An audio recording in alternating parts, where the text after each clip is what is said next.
Startup ecosystem के मामले में हमारा भारत यूएस और चाइना के बाद हमारी कंट्री दुनिया की तीसरी लार्जेस्ट कंपनी बन गई है, जहां हर महीने 3 यूनिकॉर्न स्टार्टअप शुरू होते हैं। अगर हम आज से 6 साल पहले स्टार्टअप की संख्या देखें तो वो सिर्फ 417 थी, जो आज 2023 में बढ़कर 72,993 हो गई है। अब आप इसी बात से अंदाज़ा लगा सकते हैं कि पूरे भारत में स्टार्टअप कितना तेज़ी से आगे बढ़ रहा है। हालांकि इस ग्रोथ के पीछे एक डार्क साइड भी है, जो कि यहाँ की स्टार्टअप की संख्या जितनी तेज़ी से आगे बढ़ रही है उतना इसका फेलियर रेट भी तेज़ी से बढ़ रहा है। आपको यह जानकर हैरानी होगी कि इंडिया के अंदर हर 100 स्टार्टअप में से 18 फेल हो जाते हैं और 18 ही मार्केट में सर्वाइव कर पाते हैं। क्या है आखिरकार इन स्टार्टअप की फेल होने की वजह, और क्यों कुछ एक्सपर्ट का मानना है कि आने वाले 5 साल के अंदर इंडिया के 90% स्टार्टअप बंद हो सकते हैं। आइए इसे डिटेल में समझते हैं। तो इससे पहले अगर आप इस चैनल पर नए हो तो सब्सक्राइब का बटन प्रेस करना बिल्कुल भी ना भूलें। दोस्तों, पिछले कुछ सालों में जोमेटो, स्विगी, ओला, भारत पे, ओयो, बायजूस, मीशो जैसे न जाने कितने स्टार्टअप हमको देखने को मिले हैं, जहां पर इन्होंने बिल्कुल भी कम समय में अपने बेहतरीन मार्केटिंग और आइडिया से अपना खुद की एक अलग पहचान बना लिया है। अब सवाल ये उठता है कि सक्सेस देखने वाली ये कंपनी क्या सचमुच में इतनी सक्सेस है? तो इसका जवाब है बिल्कुल भी नहीं। आपको जानकर यह हैरानी होगी कि ये स्टार्टअप जितना सक्सेस दिख रहे हैं इतना सक्सेस नहीं है, बल्कि ये लोग भारी लॉस को झेल रहे हैं। और इसी की वजह से ओला ने 2100, ब्लिंकिट ने 1600, एडटेक ने 1150 और बायजूस ने भी 1000 एम्प्लॉय को बाहर का रास्ता दिखा दिया है।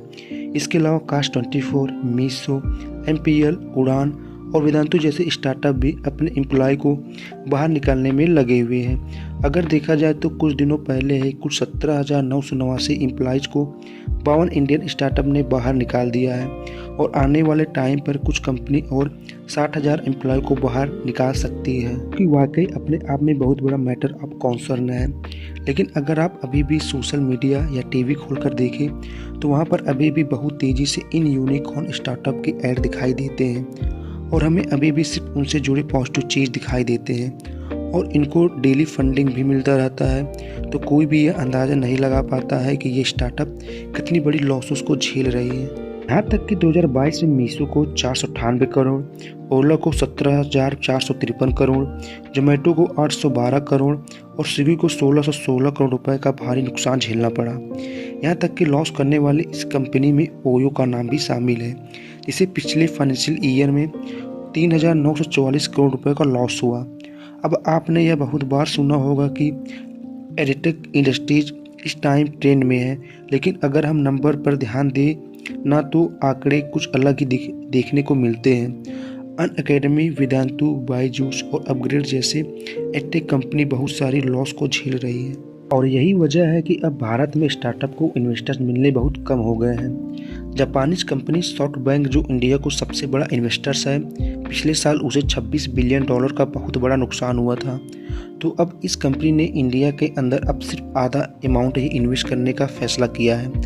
ठीक इसी प्रकार से अब कई इन्वेस्टर्स इंडिया के स्टार्टअप में पैसे लगाने से डरने लगे हैं। अब ऐसे में इन स्टार्टअप्स के पास पैसे पाने का सिर्फ एक ही तरीका बचा है और वो है सिर्फ आईपीओ लाना।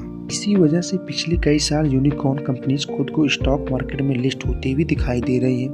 फॉर एग्जाम्पल 28 अक्टूबर 2021 को नाइका 1125 रुपये का अपना आईपीओ लेके आया था, लेकिन पिछले एक साल के अंदर इसके शेयर प्राइस में 52.18% की भारी गिरावट देखने को मिली है। वहीं अगर हम पेटीएम की बात करके चलूँ तो वो भी पिछले साल ही अपना आईपीओ लेकर आया था, जो कि लोगों के बीच में काफ़ी चर्चे में भी रहा, लेकिन एक साल में इसका स्टॉक प्राइस भी काफ़ी तेज़ी से नीचे गिरते हुए 67.87% डाउन चल रहा है। ठीक इसी तरह से 23 जुलाई 2021 को स्टॉक मार्केट में लिस्ट होने वाला जोमेटो भी खूब सुर्खियों में रहा था, लेकिन अगर आज हम इसकी परफॉर्मेंस को देखें तो जोमेटो के शेयर भी हमें पिछले एक साल के अंदर 53.41% की गिरावट आई है।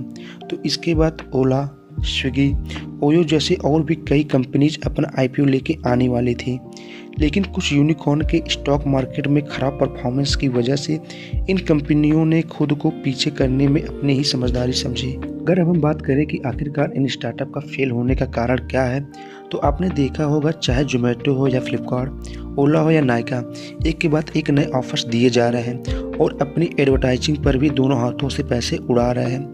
दरअसल में इस तरह की कंपनी पहले से ही मकसद बहुत बड़ा कस्टमर बेस क्रिएट करना होता है और इसकी वजह से वह अपने कस्टमर को एक से बढ़कर एक ऑफ़र देते रहते हैं। एक तरह से देखा जाए तो ये जियो वाले स्ट्रेटजी अपना रहे हैं, जहाँ पर पहले से ही फ्री देकर कस्टमर को उनकी आदी बना दिया जाए और उसके बाद से उनसे प्रॉफिट कमाया जाए। ऐसे में कस्टमर भी इन फ्री की सर्विस को खूब इंजॉय कर रहे हैं। लेकिन कंपनीज के लिए प्रॉब्लम यह है कि जैसे वह ऑफ़र देना बंद कर देते हैं, वैसे ही लोग उनके सर्विस या प्रोडक्ट को खरीदना बंद कर देते हैं, क्योंकि ज़्यादातर यूनिकॉर्न बिजनेस उसी आइडियाज़ पर काम कर रहे हैं जिस पर पहले से ही कई कंपनीज मौजूद हैं। अगर हम एग्जांपल देखें तो जोमेटो और स्विगी एक ही आइडिया पर काम कर रहा है। अब ओला हो या उबर, फ्लिपकार्ट या मीशो हो या फिर नायका या पर्पल हो, लगभग ये कंपनीज एक दूसरे के काफ़ी सिमिलर हैं। तो जब भी एक कंपनी ऑफ़र देना बंद कर देती है तो दूसरे के पास चले जाते हैं, या दूसरी कंपनी बंद कर देती है तो फिर वो तीसरे के पास चले जाते हैं। तो ऐसे में इन यूनिकॉर्न स्टार्टअप को बिजनेस करने का बिल्कुल भी मौका नहीं मिलता है। इस सब के अलावा इन कंपनीज के बीच नंबर 1 बने रहने का एक अलग ही होड़ मची हुई है। भले ही ये लॉस मेकिंग कंपनी क्यों ना हो, उसके बावजूद भी इनको नंबर 1 बनना है और सबसे ज़्यादा कस्टमर बेस बनाना है। तो इस वजह से ये कंपनियां एक दूसरे पर बढ़ चढ़ कर ऑफ़र दे रही हैं ताकि लोग केवल उनके ही प्रोडक्ट को खरीदते रहें, भले ही कंपनीज को अपने ही जेब से पैसे क्यों न लगाने पड़े। और दोस्तों, इन स्टार्टअप की एक सच्चाई ये भी है कि इनमें से बहुत ही कम कंपनीज ऐसी हैं जिनके पास अपना खुद का आइडिया है और वो उस पर काम कर रही हो, वरना ज़्यादातर आइडियाज़ तो किसी और देश के स्टार्टअप के साथ कॉपी की गई है। और इसलिए ज़्यादातर नए स्टार्टअप के लिए मार्केट में सर्व करने के लिए कुछ नया भी नहीं है और यही इनके फेल होने की सबसे बड़ी वजह है।